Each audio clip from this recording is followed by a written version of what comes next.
عبرت آموز جو واقعات ہیں ان میں سے ایک واقعہ قارون کا ہے۔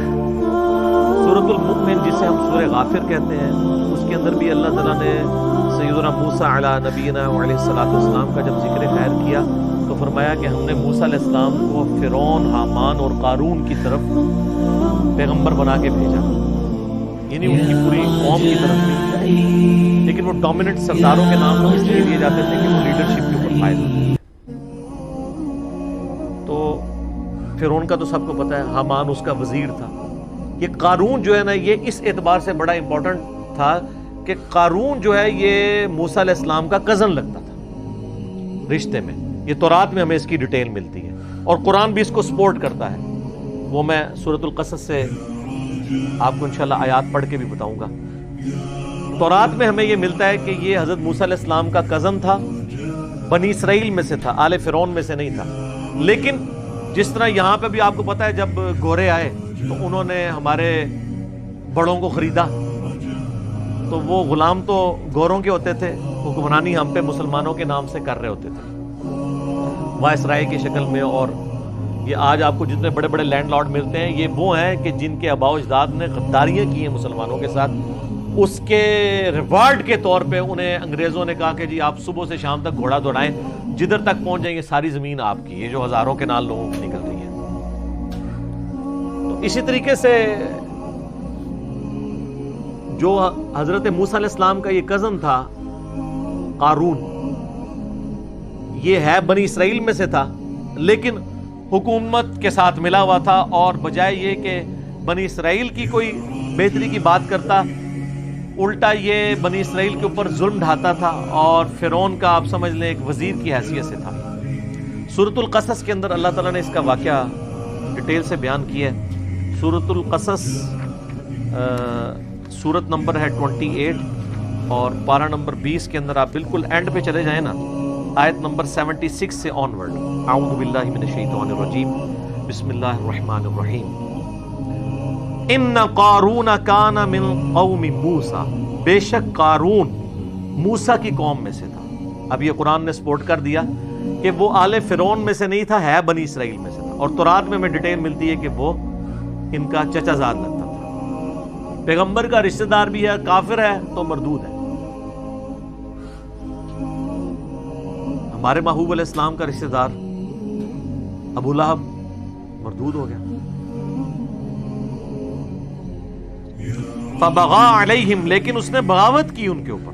وآتیناہ من الکنوز ما ان مفاتحہ لتنوء بالعصبۃ اولي القوہ۔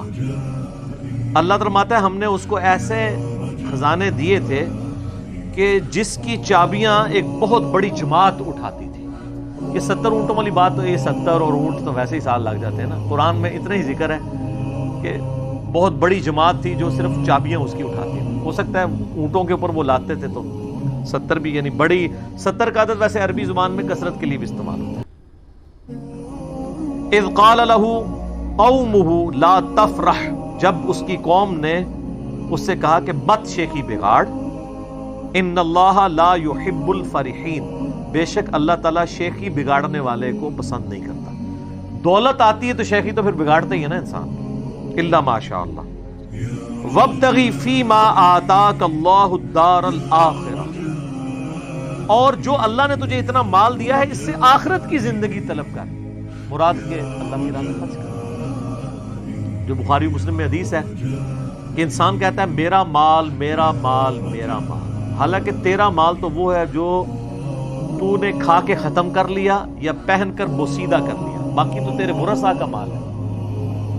یا پھر تیرا مال وہ ہے جو تو نے اللہ کی راہ میں خرچ کر کے آخرت کے لیے محفوظ کر لیا۔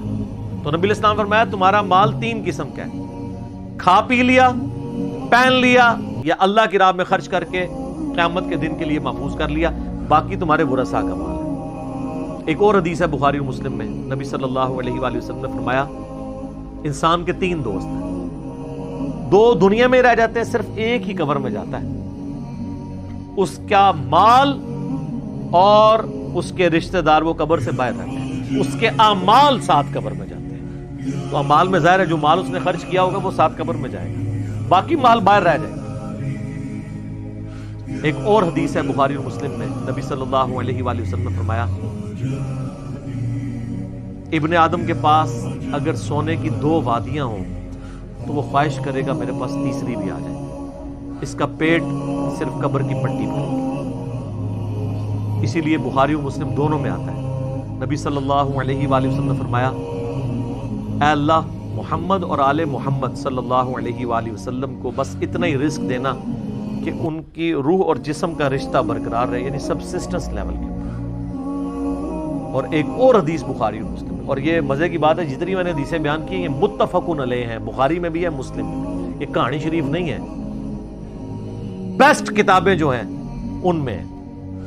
اور وہ ہے واقعہ ایلا والی حدیث جو نبی علیہ السلام 1 مہینے کے لیے اپنی بیویوں سے ناراض ہو گئے اس بات کے اوپر کہ انہوں نے زیادہ نان و نفقہ ڈیمانڈ کیا تھا. زیادہ کیا تھا؟ کچھ بھی نہیں تھا زیادہ، لیکن وہ نبی علیہ السلام کے فقر کے اعتبار سے زیادہ تھا.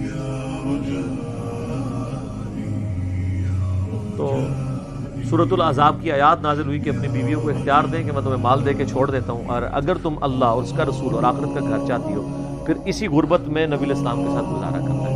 تو حضور نے ایک ایک بیوی کو آ کے آفر دی، سب نے اللہ اور اس کے رسول کو چوز کیا الحمدللہ. تو اس حدیث میں آتا ہے وہ جو نبی علیہ السلام 1 مہینے تک ناراض ہو کے اپنی بیویوں سے چھت پہ چلے گئے، تو حضرت عمر فاروق جب ملنے کے لیے گئے تو نبی علیہ السلام ایک چٹائی پہ لیٹے ہوئے تھے، آپ کے اوپر کرتا بھی نہیں تھا، صرف تہمت باندھی ہوئی تھی. اٹھ کے بیٹھے تو چٹائی پہ جب نشان چٹائی کے جسم پہ دیکھے تو حضرت عمر کی آنکھوں سے آنسو نکلے. کہا یا رسول اللہ آپ اللہ کے رسول ہیں اور کیسر و کسرا دنیا کے مزے لوٹ رہے ہیں، اتنی بڑے بڑے ان کے محلات ہیں، اور آپ تو اللہ کے رسول ہیں، یعنی آپ کو یہ سب کچھ ملنا چاہیے تھا. تو نبی علیہ السلام نے بہت زبردست سنا. آپ فرمایا عمر لگتا ہے کہ دنیا کی حقیقت ابھی بھی تجھ پہ نہیں کھلی. کیا تم اس بات پہ خوش نہیں ہو کہ کیسر و کسرا یعنی رومن اور پرشین امپائر کے جو شہنشاہ ہیں وہ دنیا کے مزے لوٹیں اور ہم آخرت کی سعادت لوٹ لیں؟ اندازہ کریں آپ. حضرت عمر کو کہا جا رہا ہے ابھی لگتا ہے دنیا کی حقیقت تم پہ نہیں کھلی، لیکن سر اس واقعے کے بعد پھر حضرت عمر پہ کھل گئی. سر پھر ان کا ڈنڈا اتنا سخت تھا کہ جتنا عرصہ وہ رہے ہیں نا، نہ خود حرام کھایا نہ کسی کو کھانے دیا. اس لیے اللہ تعالیٰ نے ان کے دور میں رومنز اور پرشینز کو گرایا ہے. تو جنہوں نے حضور کی صحبت کی ہوئی تھی ان کو پتا تھا کہ نبی علیہ السلام کی زندگی کتنی فقر میں گزری ہے، ان کو دنیا کا مال دھوکہ نہیں دے سکتا. بہرحال اس واقعے کی طرف واپس آئیں، سورہ قصص والا. تو اس کے ساتھیوں نے کہا کہ تجھے جو اللہ نے دیا ہے نا اس سے آخرت طلب کر، وَلَا تَنْسَ نَصِيبَكَ مِنَ الدُّنْيَا، اور دنیا میں بھی جو تو نے خرچ کرنا ہے اپنے لیے لوگوں کے اوپر اس کو بھی بے شک مت بھول. ہم یہ نہیں کہتے کہ سب کچھ اللہ کی راہ میں خرچ کر دے، اپنا بھی حصہ لے اس میں سے. وَأَحْسَنِ كَمَا أَحْسَنَ اللَّهُ إِلَيْكَ، اور تو لوگوں کے اوپر احسان کر اس مال کے ذریعے جس طرح اللہ نے تجھے مال دیا، یعنی اللہ کے دیے ہوئے میں سے اللہ کی راہ میں خرچ کر، غریبوں کے اوپر لگا. وَلَا تَبْغِ الْفَسَادَ فِي الْأَرْضِ، اور دیکھ اس کے ذریعے زمین میں فساد تو مت مچا. اگر تجھے دولت ملی ہے، یہاں پہ بھی آپ دیکھ لیں جس کے پاس دولت آئی ہے وہ ڈان بنا ہوا ہے، اس کے لیے جناب بڑا وکیل کیا جج کرنا بھی کوئی مسئلہ نہیں ہے، وہ جج بھی کر لیتے ہیں. ظاہر ہے ججوں نے کئی فیصلے دیے ہیں نا ایسے کہ جی ان کے اپنے جج بکے ہوئے تھے، تو وہ کسی نے پیسہ لگایا تو بکتے ہیں نا. ان اللہ لا يحب المفسدین، بے شک اللہ تعالیٰ زمین میں جو فساد کرنے والے ہیں نا ان کو پسند نہیں کرتا. اب اتنی زیادہ نصیحت سننے کے بعد دماغ کا خمار دیکھیں کہ قارون جواب میں کیا کہتا ہے. قال انما اوتیتہ علی علم عندی، وہ کہنے لگا یہ جو کچھ مجھے حاصل ہوا ہے یہ تو میرا کمال ہے، یہ میرے علم کی بدولت ہوا ہے، میرے پاس جو ہنر ہے، میں بڑا یعنی ہوشیار آدمی ہوں، میں نے بڑی چلاکی کے ساتھ بڑے صحیح ٹائم پہ انویسٹمنٹ کر کے جناب فلانی جگہ پلاٹ لے لیا سیدھے، آج جناب میرے اثاثے اتنے بڑے ہیں. آج کل ٹی وی پہ آپ سوشل میڈیا پہ دیکھ رہے ہیں نا بڑے بڑے شریف لوگوں کے اثاثے ڈسکس ہو رہے ہیں، جو دنیا کو یہ بھاشن دیا کرتے تھے کہ فلاں حرام خور ہے، فلاں کی جداد اتنے گناہ ہوگی، اپنی جدادیں آئی ہیں. اور جو لوگوں کہتے تھے ان کی تلاشیاں لو، اب یہ بھی اپنی تلاشیاں دیں نا نام لیے بغیر. تو جو لوگوں سے تلاشی مانگتا ہے اس کو اپنی تلاشی دیتے ہوئے کوئی غصہ نہیں کھانا چاہیے، اس کو کہنا چاہیے جناب یہ میرا منی ٹریل ہے، یہ دیکھیں جناب اس کی بجائے یہ کہنا شروع کر دے نہیں اس نے بھی دیکھو یہ وہی ہے کہ پتر تو کیوں فیل ہویا ابا جی تہاڈے دوست دا منڈا بھی فیل ہو گیا بھائی اگر ابا جی کے دوست کا بیٹا فیل ہوا ہے تو اس کی وجہ سے تیرا فیل ہونا جسٹیفائی نہیں بیٹا, یہ کوئی جسٹیفیکیشن نہیں ہے. بہرحال وہ کہنے لگا میرے پاس علم ہے خاص جس کی وجہ سے اسی لیے ہمیں دعا سکھائی گئی ہے. سنن ابن ماجہ میں حدیث ہے نا کہ فجر کے بعد نبی علیہ السلام کیا دعا کرتے تھے, اللہم انی اسألک علما نافعا ورزقا طیبا وعملا متقبلا, میں ایسا علم تجھ سے مانگتا ہوں جو نفع مانگتا ہوں اور رزق مانگتا ہوں جو پاکیزہ ہو اور عمل ایسا مانگتا ہوں جو تیری بارگاہ میں قبول بھی ہو, ریاکاری کی نظر نہ ہو جائے. کتنی پیاری دعا ہے. علم نفع والا نقصان والا نہ ہو. علم دین بھی نقصان بن سکتا ہے اگر آپ اس کو بیچنا شروع کر دیں, اور عمل بھی نیک عمل بھی آپ کے لیے نقصان کا باعث بن سکتا ہے اگر اس کے اندر ریاکاری آ گئی. یہ تو پھر لادہ سے ایک ٹاپک ہے. اللہ تعالیٰ فرماتا ہے اولم یعلم ان اللہ قد اہلک من قبلہ من القرون, کیا قارون نے یہ نہیں دیکھا تھا کہ بے شک اللہ تعالیٰ نے اس سے پہلے بھی کئی قومیں ہلاک کر دی. من ہوا اشد منہ قوۃ واکثر جمعا, جو اپنی قوت اور مال جمع کرنے کے اعتبار سے قارون سے بھی زیادہ مال تھا ان کے پاس. اللہ تو وہ ہے جس نے ان کو بھی ہلاک کر دیا تھا, تو یہ قارون کو اپنے جو مال کے اوپر اتنا بڑا زوم ہے کس بنیاد پہ تھا. ولا يسأل عن ذنوبهم المجرمون, اور جو مجرم ہیں ان سے ان کے گناہوں کے بارے میں نہیں پوچھا جائے گا. یہ نہیں پوچھا جائے گا, یہ لٹریچر کی زبان میں بات ہو رہی ہے کہ اللہ تعالیٰ کو پوچھنے کی ضرورت نہیں ہے, اس کو پتا ہے کہ انہوں نے کیا کرتوت کی ہیں. یعنی جب عذاب آئے گا تو پھر نہیں پوچھا جائے گا کہ حضرت صاحب من عذاب لے آئیے توڑے, بغیر پوچھے اٹھا کے تو اللہ تعالیٰ ان کو تباہ و برباد کر دے گا. اور یہی قارون کے ساتھ ہوا ہے. جناب سنیں, یہ بھی ڈراپ سین آ رہا ہے اس کا. فخرج علی قومہ فی زینتہ, تو ایک دن وہ بڑی زینت کے ساتھ, آج کے دور میں آپ کہہ لیں کہ جی بڑی مہنگی گاڑی کے اندر بڑے مہنگی گھڑی پہنے ہوئے اور بڑے مہنگے جوتے اور کپڑے پہنے ہوئے نکلا. قال الذین یریدون الحیاۃ الدنیا, تو وہ لوگ جو دنیا کی زندگی کے طلبگار تھے وہ کہنے لگے یا لیت لنا مثل ما اوتی قارون, کاش ہمیں بھی اتنا مال ملتا جو اللہ نے قارون کو دیا. یہاں پہ بھی آپ دیکھ لیں نا, کسی کی فلم بھی کامیاب ہونا وہ کہتا ہے اللہ کا فضل ہے. جس نے حرام خوری سے بہت زیادہ پلاٹ بنا لیے وہ بھی کہتے ہیں جی اللہ کا فضل ہے, تھوڑے سے مال میں اللہ نے برکت دی ہے, میں تے کچھ بھی نہیں سا وہ فضل ہے. تو ڈیپ کرو تو پھر تمہیں پتہ لگے نے کتنے کتنے کام پائے نے اتنے تک پہنچنے واسطے. بعض لوگ ناراض ہوئے ہیں, میں نے یہ جو دعویٰ کیا تھا نا کہ جو بھی ارب پتی ہے نا میرے بھائی کہیں نہ کہیں اس نے ڈنڈی ماری ہے. رزق کے حلال رزق کے اوپر کوئی شخص اتنا اوپر نہیں کبھی جا سکتا, کہیں نہ کہیں اس نے کمپرومائز کیا ہے اصولوں. تو اس کے نا جواب میں کئی لوگوں نے نیچے کومنٹس کیے کہ علی بھائی اس کا مطلب ہے آپ یہ کہہ رہے ہیں کہ حضرت عثمان نے بھی کیا ہے. یہ یار بات کر رہے ہیں تو آٹے بابیاں دی, تسی پہنچ گئے ہو خلفائے راشدین ہوتے, ہم تو آپ کی بات کر رہے ہیں. ان کی تو سند نازل ہوئی ہوئی ہے قرآن و سنت میں, اور دوسرا ان کے پاس وہ مال نہیں تھا جو آپ کے پاس مال ہے. خلفائے راشدین کا تو سارا مال جمع کریں تو ایک ایک پراپرٹی ڈیلر کے پاس اس سے زیادہ مال موجود ہے. تو ان کی مثال آپ لوگ کیوں دیتے ہیں؟ آپ اپنی بات کریں کہ آپ نے کہیں نہ کہیں جو ہے وہ لوگوں سے ناجائز زمینیں ہتھیا کے اپنے مال کو ڈبل کیا ہے, کہیں پہ سودی قرضے لیے ہیں, کہیں بدماشی سے ہتھیایا, کہیں پہ فائلوں کو پہیے لگائے ہیں. تو خود بول کے لوگ کہتے ہیں. تو کہنے لگے کاش جو قارون کو دیا گیا نا اس طرح کا فضل ہمارے میں بھی ہوتا.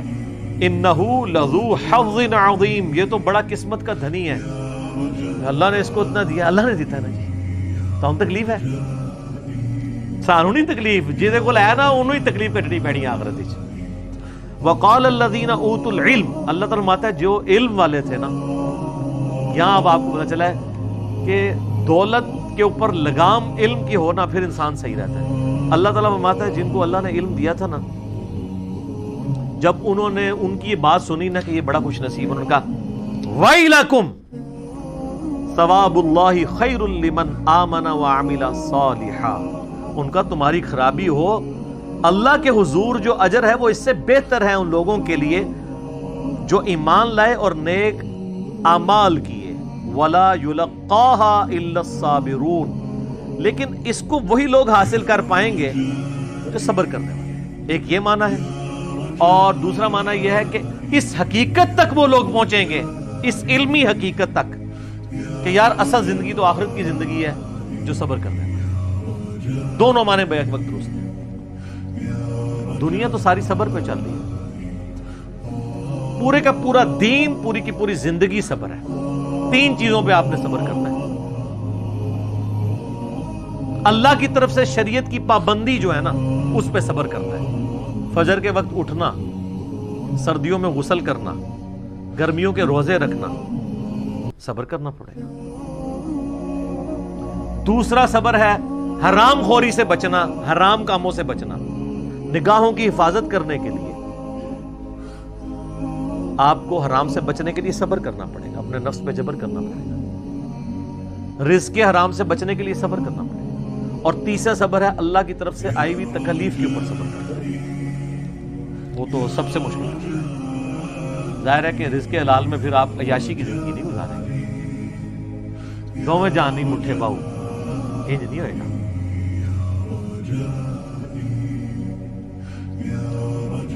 فَخَسَفْنَا بِهِ وَبِدَارِهِ الْأَرْضِ، تو اللہ تعالیٰ ہمارا ہم نے اس کو اس کے محل سمیت، خزانے سمیت زمین میں دھسا دیا.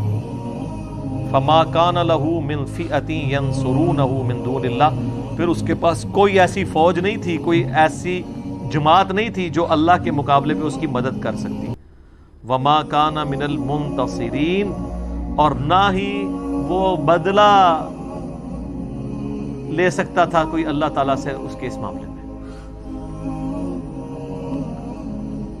سر وہ 30ویں پارے کے اینڈ میں بھی آیا نا، اللہ فرماتا ہے ہم نے قوم سمود کو تباہ کر دیا، وَلَا يَخَافُ عُقْبَاهَا، اور ہمیں کوئی ڈر نہیں ہے اگر ہم نے کسی کو برباد کر دیا کہ کوئی آگے ہم سے بدلہ لے، کیونکہ ہم جس کو کر گزرے تو ہم سے تو کوئی نہیں پوچھ سکتا. یہ وہی چیز ہے، اللہ تعالیٰ ہمارے کوئی اس کی مدد نہیں کر سکی جماعت. اب آگے دیکھیں کیا ہوا. وَأَصْبَحَ الَّذِينَ تَمَنَّوْا مَكَانَهُ بِالْأَمْسِ، وہ لوگ جو کل تک یہ تمنا کر رہے تھے کہ یار ساڈے کول بھی قارون جتنا مال ہوتا، اللہ تعالیٰ فرماتا ہے اگلے دن کیا ہوا. یقولون وَيْكَأَنَّ اللَّهَ يَبْسُطُ الرِّزْقَ لِمَن يَشَاءُ مِنْ عِبَادِهِ وَيَقْدِرُ، وہ کہنے لگے ہائے افسوس، بھئی اللہ ہی ہے جس کے لیے چاہے رزق کو کشادہ کر دے اور جس کے لیے چاہے رزق کو تنگ کر دے. لولا امن اللہ علینا، اگر ہم پہ اللہ کا فضل نہ ہوتا، لخسف بنا، تو ہم بھی زمین میں دسا دیے جاتے.